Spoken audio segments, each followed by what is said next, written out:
Good morning, you all. It's Ann O'Connor from Metamorphics, where we help you become who you want to be. And today I decided to come to a green, lush place where it's beautiful and warm. The problem is that when I was growing up, this place was not really very busy. It was actually quiet a lot of the times. And I would come here and it would be quiet. But not today. Today it's not. It's lots and lots of people. So, we'll see what we can do. And meanwhile, you can just pretend that you're in this really nice, warm room. For those of you who are in the midst of the Midwestern winters, and you can sort of feel the mist of these beautiful plants around me. Yeah. So today, I wanted to tell you about why I do what I do. And I want to tell you a little bit of my story. So, just for a little bit of background, I wanted to tell you about my dad, who was second generation Irish immigrant family. So my grandparents came from Ireland, and on my mom's side, they were a farm family in Minnesota in the winters, and from those two sides of the families, I had these parents who were very hardworking and very really caring about their kids. But you know what? They couldn't always give their kids what they needed, and so I didn't always get what I needed as a kid. In fact, I got a lot of what I didn't need. So my dad was tough. He was a tough guy. And he was really challenging, difficult man. And so a lot of that, came into me, and I took it as my problem, and really took me down in a lot of ways. And my parents got divorced when I was young, and I was hurt. I was hurt not only by the divorce, but really by this man who couldn't see me and who couldn't hear me, and always had some reason why I wasn't good enough, or how I did something wrong.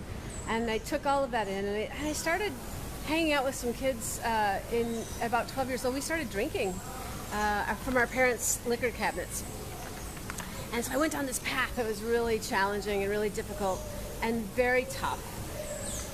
And by the time I went to high school, I was really like an almost everyday drinker. It was pretty tough, and I became really good at that. I became good at being messy and difficult, and had a lot of challenges with that. So then, as I went deeper down into this hole, I would wake up in the morning and I would feel so ashamed and embarrassed and really heartbroken. And I was heartbroken by life. That's what I was. And at some point, I went to treatment, and I got really lucky, and I learned a lot of things at that time, like, okay, this isn't really about me. This is about what has happened so far in my life and how I'm handling it. And there's a different way. And so I learned some really cool things. And I did this thing where I went down. I hadn't been with my father for a long time. I hadn't been talking to him. And I made this determination, hi, Abby, that I was going to go and fix this. I was going to go and fix this. And I went down and I met my dad, and I actually stayed with him for a while. I lived with him when I was 18, and I was newly sober. I was just out of treatment, and I was learning to be who I was really strongly. And I remember one of the first nights that I was there with my dad. He was an active alcoholic, active drunk. And so what I was thinking about going in there and making this all right was very challenging. But I went, and one of the first things he did is he was pouring himself a Jack Daniels on the rocks. As he looked at me and he was like, "You want one?" Knowing full well that I was, trying to be sober. So that kind of time with my dad was really necessary, but it wasn't that productive. And I spent the next several years not really having a lot to do with him, because I didn't know how to hang on to myself when I was with him. and he would pull me back into these ways of being in the world that I didn't like, and I didn't like who I was, who I would become around him. I wasn't able to hold on to myself. So fast forward, that was a very challenging time. Then I met a man, I fell in love, I got married. This man had a son, he was 4 years old, and I raised this boy as my own, and today am very happy that I consider him my son, even though he's my stepson. I want to acknowledge that for all the people who have stepfamilies, and really that work is very difficult and very rewarding when you can choose your family and make it work. So we had children of our own, and one of the things that started happening is, in those years in between, I had really gained in strength and gained in self-knowledge and understanding.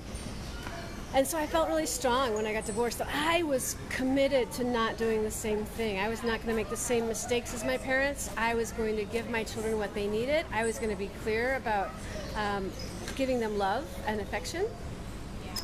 And then, over time, as my children got older, I started to notice some ways that I was like, oh my goodness, I am saying the same thing that my father said to me. How is that possible? When I wanted so desperately to not do that, right? So the thing is that I had to figure this out. And it got really bad because I tried everything. Internally, I was thinking, oh my gosh, I cannot repeat the same mistakes of my parents. And I was terrified that I was going to give my children the same problems that my parents unwittingly gave me. And I was determined to not do that. But the fact of the matter was that I was doing that. And if you looked at my life from the outside perspective, things were kind of falling apart. My marriage was falling apart. Things were really tough. My children were suffering. And, meanwhile, I was just trying to hold it together. I was trying to hold it together because, if you've ever been in this kind of situation where things aren't working right, someone still has to make dinner, right? Someone still has to get the laundry done. And so I was working on that. I was trying my best to make it work. And so in this time, my marriage fell apart. I ended up getting divorced, and that ended up being a really great thing for me and my kids, because one of the things that happened is at some point I had to realize, like, oh, this isn't going to be something anybody else is going to take care of. This is going to be something that I have to take care of. I have to change, and I have to go and get whatever kind of support, whatever kind of work, whatever that is that's out there, I've got to go do it. And so I went to this really intense retreat. It was 10 days. I'm smiling because some of you know what I'm talking about. And when I came out of that, I came out with such an amazing determination. Like, you know what? I am going to change this. I am going to fix this. I am going to root. I'm going to take that stuff that's not working. I'm going to pull it out by its roots. And I'm going to make sure that I can do everything that I possibly can do to give my children something better. And so I worked at that, and one of the things that happened is I just kept bumping up against a wall. So now I had, my stepson was off and away, and he wasn't talking to me. And I thought, God, really? Here we are. It's the same situation. I'm repeating my parents' life. It got so bad at one point that he wasn't in touch, and my heart was so broken, and I was so embarrassed. And that whole cycle was happening again. There were times when I would call the morgues in the areas where he was, because I didn't know where he was, and I was afraid of what was happening to him. And a few years later, at that point, one of the things that I could say, well, this is my stepson, and I don't know if I'm obviously responsible for some of it, but maybe it wasn't all me. Maybe it wasn't, my problem. And so then a few years later, my oldest daughter was starting to come of age, and she started really struggling. and she and I started having amazing conflicts, like really heartbreaking conflicts, difficult conflicts. And there were times when she just didn't want to talk to me. She went away, and I will tell you that those are some of the darkest days of my life. And I thought, you know, am I going to lose my daughter? Am I going to lose this person who's, you know, someone who I love clearly, but also just somebody I really like. Like, I like her a lot. And I couldn't let that happen. And what my daughter was telling me, what my stepson was telling me, you know, this was the same repeating pattern over and over again. And at that point, what I understood is I need to have a plan. I need to up my game. Life is asking me to do something more than I am able to do right now. And I have got to learn the skills and the strategies and the behaviors and the mindset. I've got to get whatever it takes to make this different for her and for me and for the rest of my kids and for our family. I need to lead this change in my life. I need to do that. So I set out at that. And, you know, I think through many, many years of trying and failing and trying and having it work and trying and having it fail, you know, now it's been consistently many years of my kids being open with me, of my kids coming to me, asking to think about life together. You know, I don't take any moment of this for granted because it is so hard fought and so hard won. But now I have 4 kids, and my youngest is 13, my oldest, my stepson, is 30, and my daughter and my son in between. They're all really loving, beautiful people, and we have a relationship in which we're very respectful to one another. We're very grateful for one another. We walk through life together, and that's something that I could only have dreamed about before I learned these ways that have helped me do this. So what I had to do is I had to figure out, what do I need to become? Who do I need to be to meet these people with respect and love and boundaries and clarity, so that they can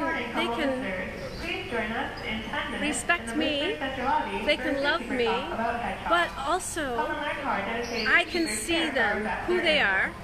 This 10-minute talk will begin at 11. And Again, come and see a hedgehog talk in the I'm just going to give her a minute to talk. At 11. Thank you. So I needed to become something different than I was. And this is maybe life's hardest work. When life says to you, hey, you know what? What you are right now isn't going to get you through the thing that you have in front of you. And I love you too, Avi. Thank you.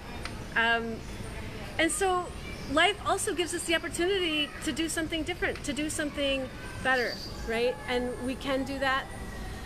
And so for me, this work has been the most important work of my life. It is why I started Metamorphics. It is why I do everything that I do every day. And right now, I'm so excited because I am putting together work based around this idea of our relationships between parents and children, and mostly older children, adult children, because that's where I'm at in my life. You know, I have a 13-year-old, but that's where it's at. And so I feel like this was so hard for me, so hard for my kids. We've had to come through such hell. And now we're all so grateful to have one another. And my mother lives with me, and she is one of my best buds, you know? These things didn't just happen. They happened because we got the tools and we did the work and we had the commitment that we needed to have to meet life where it took us. So that's what I do.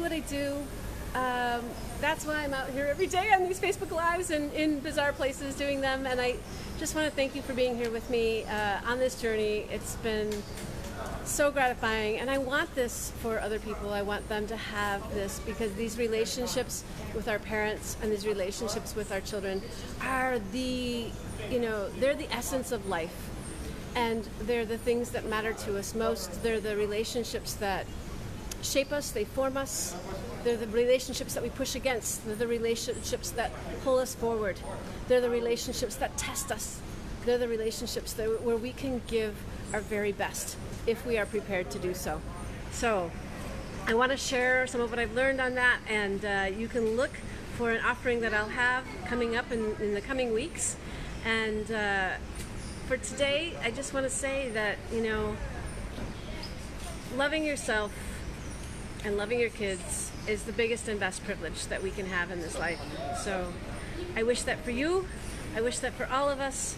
And thank you for being here today. It's Ann O'Connor with Metamorphics, and I will see you again tomorrow.